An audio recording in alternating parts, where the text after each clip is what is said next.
जय हिंद दोस्तों, Nikhil stock academy में एक बार फिर से आपका स्वागत है। दोस्तों हम आज टीसीएस स्टॉक आईटी सेक्टर के स्टॉक के बारे में डिस्कस करेंगे।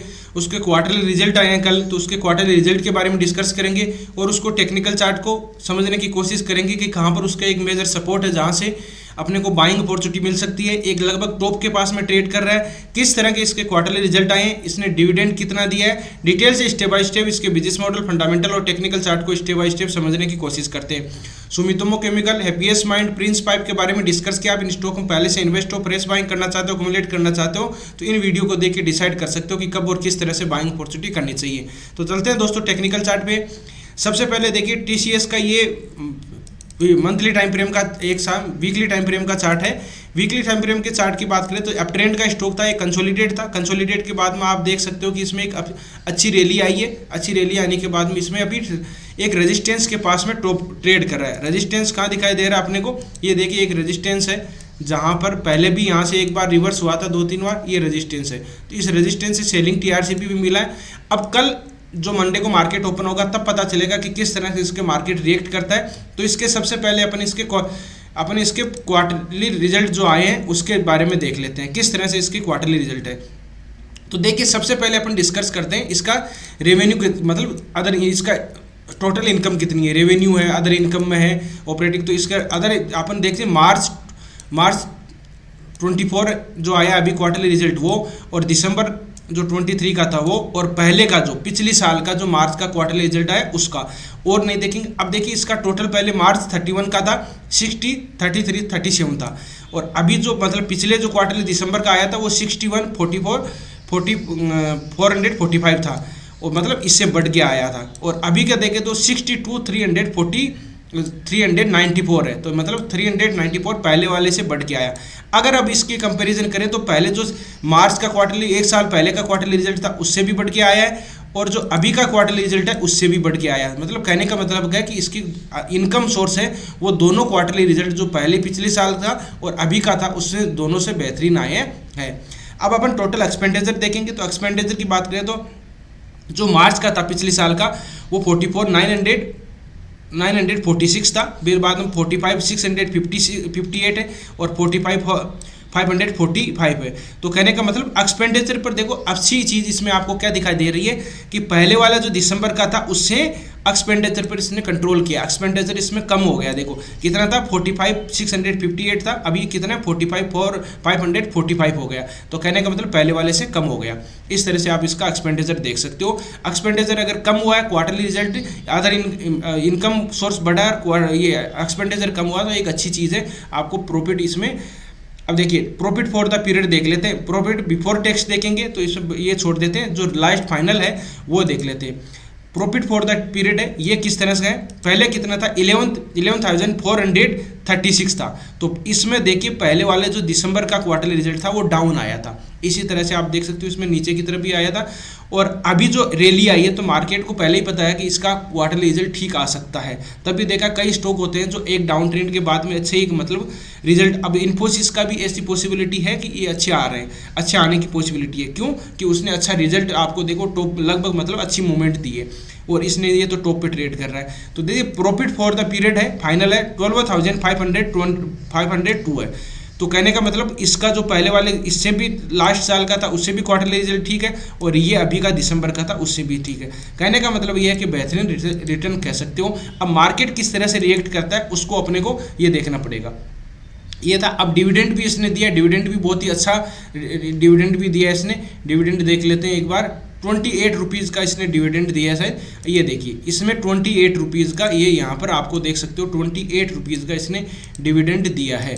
ये देख सकते हो 28 रुपीज़ का इसने डिविडेंड दिया पर equity share 1 each of the company. ठीक है, तो ये आपके मतलब फाइनल डिविडेंड है, फाइनल डिविडेंड 28 रुपीज़। ये इसमें क्वार्टरली रिजल्ट में यही अपने को ज़्यादा है, और कहीं ज़्यादा देखने की ज़रूरी नहीं है। पहले अगर इसका देखिए थोड़ा सी फंडामेंटल देखें तो किस तरह का देख सकते हो कि मार्केट कितना है, बहुत ही लार्ज कैप कंपनी है, टीसीएस टाटा ग्रुप की है।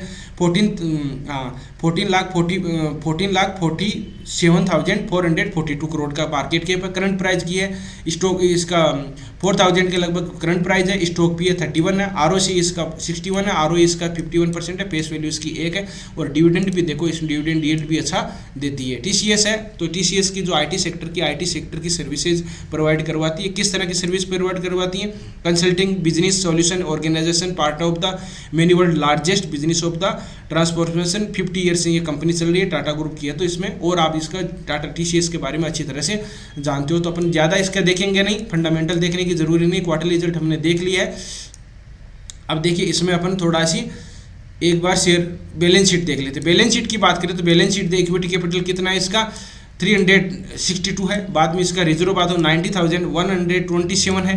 और कर इसका मतलब बोरोइंग है 8,021 है। 8,000 बोरोइंग इतना ज़्यादा है नहीं। और इसका शेयर होल्डिंग पैटर्न देखें तो प्रमोटर के पास में 72% का है। FIs की होल्डिंग है 12% है। DIs की होल्डिंग है 10% है। पब्लिक होल्डिंग ये होगी और 5% पब्लिक की होल्डिंग। पब्लिक की होल्डिंग बहुत ही कम है, इस तरह से देख सकते हो, है ना। ये पोर्टफोलियो वाला स्टॉक है, इसमें आपको ज़्यादा इस तरह से नहीं दिखेगा। वापस अपन चलते हैं इसके टेक्निकल चार्ट पे, जो सबसे इंपॉर्टेंट टेक्निकल चार्ट है। देखिए इसका अगर इसका क्वार्टरली रिजल्ट देखें तो क्वार्टरली रिजल्ट एक मतलब ज़्यादा बेहतरीन तो नहीं कर सकते, लेकिन आपको अच्छा क्वार्टरली रिजल्ट आपको दिखाई दे रहा है इसमें। अब चार्ट की बात करें तो चार्ट को किस तरह से समझना चाहिए। पहली बात तो यहाँ एक सपोर्ट था। क्या सपोर्ट था? हम देखते हैं एक फिबोनाची रिट्रेसमेंट हम यूज़ करते हैं, जो सबसे पहले पता है, दोस्त जुड़े हुए उनको पता है। देखिए यहाँ पर एक कोई भी स्टॉक अगर 38%, 50% और 61% की रिट्रेसमेंट होती है, जहाँ पर भी सपोर्ट पे मिलता है तो बेस्ट बाइंग अपॉर्चुनिटी होती है। 50 पे मिल जाता है या कहीं होता है, यहाँ पर अपने को क्या करना है, बाइंग TRCP देखना है। जो हमने डिस्कस किया बाइंग TRCP, सेलिंग TRCP किस तरह से होती है, मतलब बाइंग की कैंडल स्टिक जैसे बुलिश इनकल्पिंग, बुलिश सरामी, इस तरह की हैमर कैंडल स्टिक होती है। ग्रेवस्टोन डोजी है, morning star, morning doji star formation, ये बाइंग TRCP है, तो उनको अपने को यहाँ पर बननी चाहिए। अब देखिए यहाँ पर एक ट्रेड लाइन ड्रॉ करते हैं। उस ट्रेड लाइन से आपने को किस तरह से ये देखिए ये ट्रेड लाइन। अब अगर बाइंग अपॉर्चुनिटी करनी है तो हम टॉप पे तो बाइंग करेंगे नहीं, टॉप पे बाइंग थोड़ी करेंगे। अपने को अगर सही एक्यूमुलेट करना है, बाइंग अपॉर्चुनिटी करना है, तो इस ट्रेड लाइन के पास में आके देखो, यहाँ से एक बार रिवर्स हुआ है, 2 बार रिवर्स हुआ है, 3 बार रिवर्स हुआ है, तो इस ट्रेड लाइन के पास में आ जाता है। क्योंकि क्वार्टर रिजल्ट बेहतरीन आए, लेकिन रैली अच्छी दे दी है। कई बार देखा होगा आपने कि क्वार्टर रिजल्ट बेहतरीन आने के बाद में भी प्रॉफिट बुकिंग आ जाती है। तो हो सकता है अगर कल इसमें और प्रॉफिट बुकिंग आती है तो बेस्ट अपॉर्चुनिटी होगी, क्योंकि क्वार्टरली रिजल्ट बेहतरीन है। ये मत मान लेना कि इसमें क्वार्टरली रिजल्ट अच्छे आए, कंपनी खराब है और इसमें अपने को इसमें गिरावट दिखाई दे रही है। तो वो दोनों ही पॉसिबिलिटी है। वो मार्केट पे डिसाइड करेगा कि किस तरह से डिविडेंड भी अच्छा दिया, सारी चीज़ें अच्छी हैं, लेकिन मार्केट भी आपको पता है टॉप पे ट्रेड कर रहा है। ठीक है, निफ्टी इंडेक्स है जो टॉप पे ट्रेड है। कल भी थोड़ी गिरावट आई, तो हो सकता है कि थोड़ी बहुत गिरावट आए, तो इसको आपको एक अपॉर्चुनिटी की तरह देखना है। तो इस ट्रेड लाइन के पास में आए, इस ट्रेड लाइन के पास में आके कोई बाइंग TRCP दे तो इसमें बाइंग अपॉर्चुनिटी बन सकती है। बाइंग TRCP, बुलिश इनकल्पिंग, बुलिश सरामी, जो भी इसमें देखो हैमर कैंडल स्टिक बना है, यहाँ पर morning star formation candle stick pattern भी बना है। तो इस तरह के वीकली टाइम फ्रेम है, मंथली टाइम फ्रेम भी कन्वर्ट कर लेते हैं। देखो यहाँ पर क्या कैंडल स्टिक पैटर्न बना है, यहाँ पर देख सो बुलिश इनकल्पिंग बनाया है, ये पियर्सिंग पैटर्न है। तो ये buying TRCP candle stick pattern है, बहुत ही शानदार लॉन्ग टर्म के लिए पोर्टफोलियो वाला स्टॉक है। तो अपने को लेवल का ध्यान रखना कि कौन से लेवल है जहां पर अपने इसमें बाइंग अपॉर्चुनिटी कर सकते हैं और होल्ड कर सकते हैं। तो दोस्तों इस तरह से स्टॉक में रणनीति बनाई जा सकती है। लेवल के बारे में डिस्कस किया हमने, क्वार्टर रिजल्ट के बारे में डिस्कस किया, डिविडेंड भी इसने पे किया है। तो आप इस तरह से इस लेवल इंपॉर्टेंट लेवल के बारे में डिस्कस देख सकते हो कि इस लेवल पे आए तब अपन बाइंग करना है। टॉप में बाइंग करने का कोई मतलब नहीं है। ठीक है, ऊपर की तरफ जाता है, समझ लीजिए बांधने नहीं आता है, तो क्या करना है, एक बार देखिए इस चीज़ को आप देख सकते हो। ये एक रेजिस्टेंस है, रेजिस्टेंस को देखो ब्रेकआउट हुआ, लेकिन रेजिस्टेंस पर ब्रेकआउट फेल हो भी जाते हैं बहुत बार।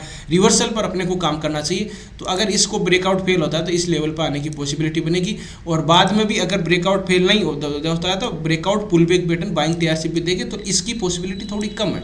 लेकिन रिवर्स वाले की एक्यूरेसी होती है 80% तक रह जाती है, जो आपने चार्ट पे देखा उस तरह से पॉसिबिलिटी बन सकती है। तो वीडियो देखने के लिए बहुत बहुत धन्यवाद। और दोस्तों किसी भी स्टॉक के बारे में एनालिसिस चाहते हो तो कमेंट में जरूर बताएं, उसके बिजनेस मॉडल, फंडामेंटल और टेक्निकल चार्ट को स्टेप बाय स्टेप हम समझने की कोशिश करेंगे। वीडियो देखने के लिए बहुत बहुत धन्यवाद। मिलते हैं नेक्स्ट वीडियो में, तब तक के लिए दोस्तों बाय बाय। जय हिंद, जय भारत।